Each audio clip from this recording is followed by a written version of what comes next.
Hello বন্ধুরা, আজকে আমরা দেখব দ্য মিস্টারি ডাইনোসর এগ। একদিন সোনিয়া তার রঙিন বাঁশ নিয়ে সুন্দর এক জঙ্গলে ঘুরতে বের হলো। হঠাৎ সোনিয়া জঙ্গলের মাঝে একটি রহস্যময় নীল ডাইনোসরের ডিম দেখতে পেল। ওয়াও, এটা কত বড় নীল ডিম!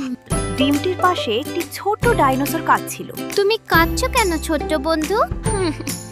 আমি আমার বাসার পথ হারিয়ে ফেলেছি। তোমরা কি আমাকে সাহায্য করবে? তোমরা উঠে বসো, আমরা যাত্রা শুরু করছি। সোনিয়া ছোট ডাইনোসর আর বাস যাত্রা শুরু করলো।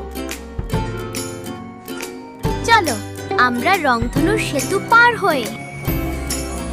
ধন্যবাদ সোনিয়া। আমরা পৌঁছে গেছি। অবশেষে তারা একটি গোপন ডাইনোসর উপত্যকায় পৌঁছে গেল। দেখো, এটাই আমার বাড়ি। ডিমটা নড়ছে। কিছু একটা জাদুকরী ঘটনা ঘটছে। ডিমটা ফাটছে। হ্যালো সবাই, আমি বের হয়ে এসেছি। ইয়ে, বেবি ডাইনোসর বের হয়েছে। আমার ছোট ভাই, আমি খুব খুশি। চলো সবাই মিলে নাচি, আজ আমাদের উৎসব। ইয়ে! রংধনুর নিচে সবাই আনন্দে নাচতে লাগলো। বাই বাই বন্ধুরা, আবার দেখা হবে। Bye bye. Sonia kids Bangla দেখার জন্য ধন্যবাদ।